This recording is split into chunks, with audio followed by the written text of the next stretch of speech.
the show!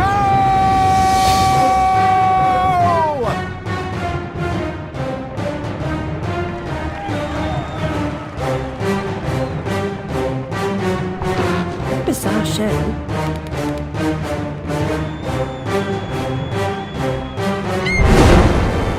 That's quite enough of that, I think. Enough preliminaries. Here's the performance you've been waiting for. Proves I'm without prejudice and have a fine sense of humour.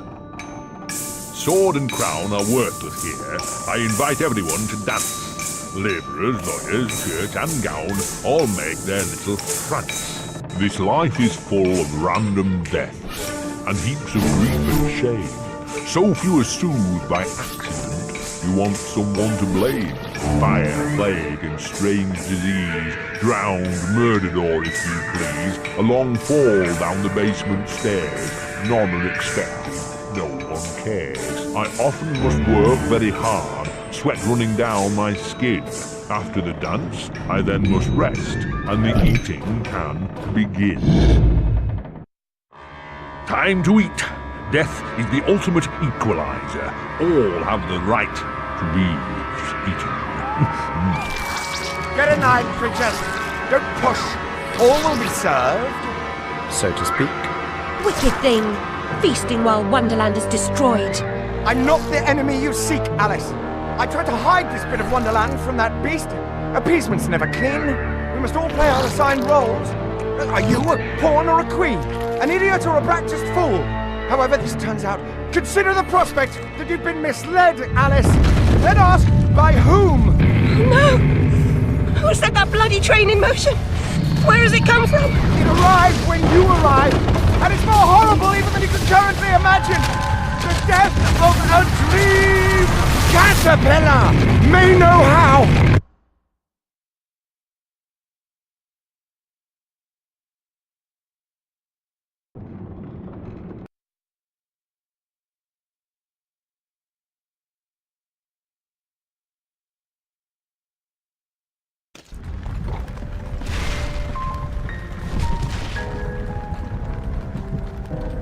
What?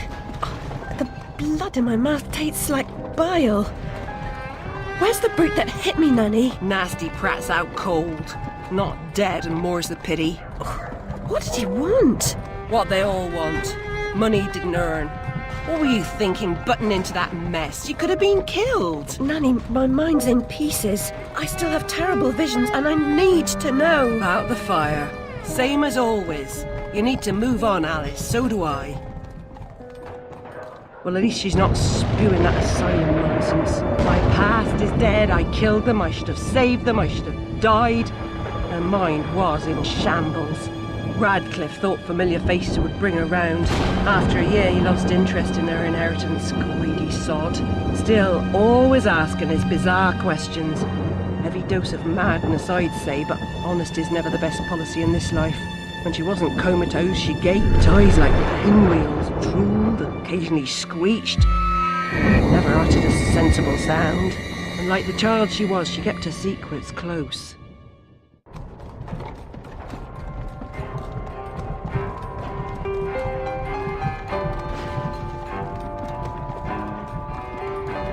Gone off some lurkers, common as cockroaches. And those poor tykes are food for perverts, like the blameless ants that wasps consume or spiders' feeble prey.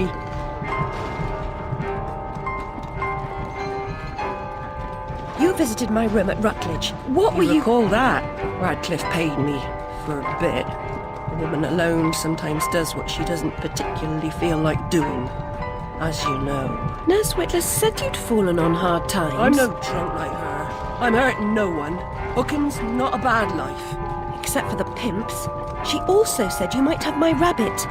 Please, Nanny, talk about... The damn fire never seems to help. Look, Alice, I can't give you what I don't have. Radcliffe wrote the inquest report. I'll take you to him. Besides, he's got your damn rabbit, you should remember that. All right, but Mr. Radcliffe's useless. Don't I know it?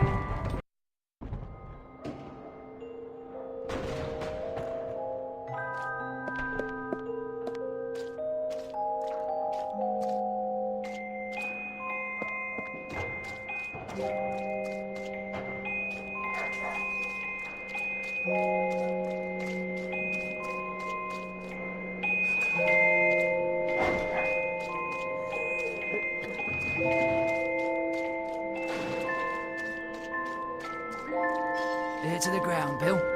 Yeah, I've been scouting around.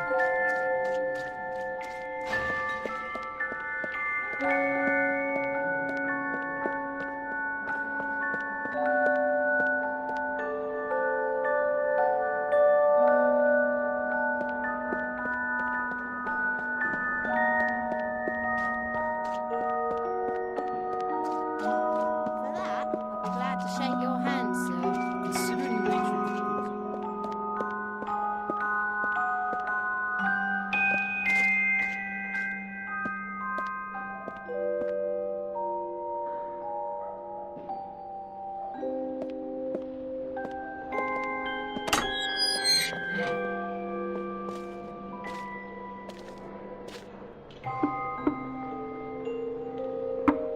Yes?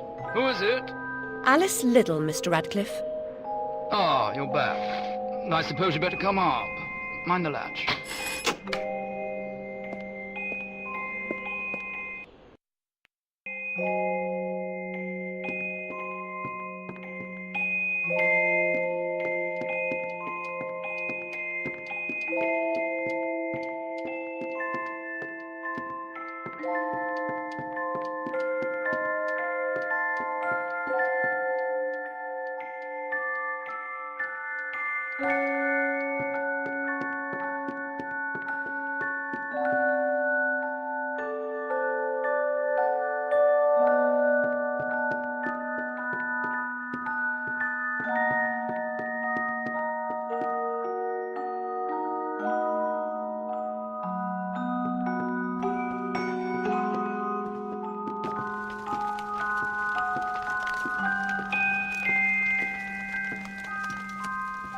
You do have my rabbit. Forgotten your manners? And what else, I wonder? You abandoned it at Rutledge Asylum, my dear. We've been over this before. In a huff as usual, oozing with attitude and accusatory flummery, I've stolen her rabbit. Ridiculous pretext. She's here about the fire again. All the mad child wants to talk about. My report found her family dead by misadventure. She won't accept it. It goes on about her killing memories and her need to know the truth. The alleged truth is, the fire began in the library when the cat knocked over a lamp. The blaze trapped her parents and sister upstairs. Sister Lizzie never even unlocked her door. Died in her bed. The guilty cat always sets her off. She denies it, makes no sense, it can't be, etc. Agreed. From the outset, Alice was my candidate for the pyromaniac. The girl had a fixation with fire.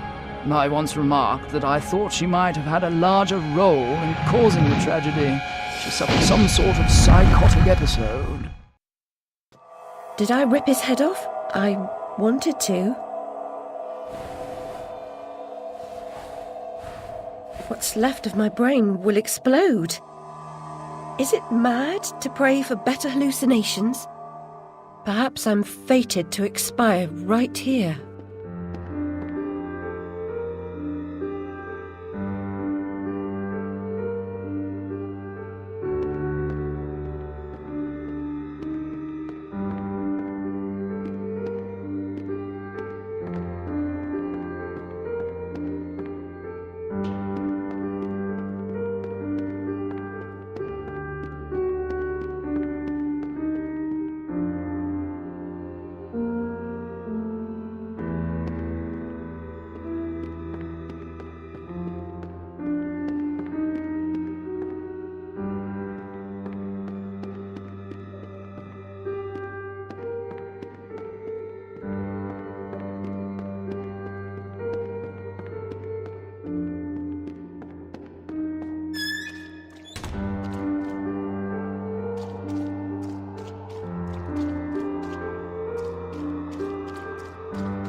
Wonderland.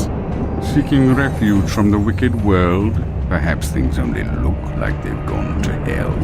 You're not that good a liar, and I'm not that stupid. But something a bit less calamitous would have been welcome. This unmitigated disaster is your doing, and it will get worse. Your train keeps a hellish schedule. Get moving. Time waits for no one. The change has begun. The train is perfectly capable of terrifying me, Cat. You should find another job. Is there really so little hope? There's even less, and if fear paralyzes you, we are lost.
Journey of 1,000 miles begins with a single step.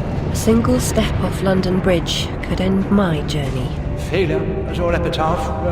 I'd hoped you were more courageous.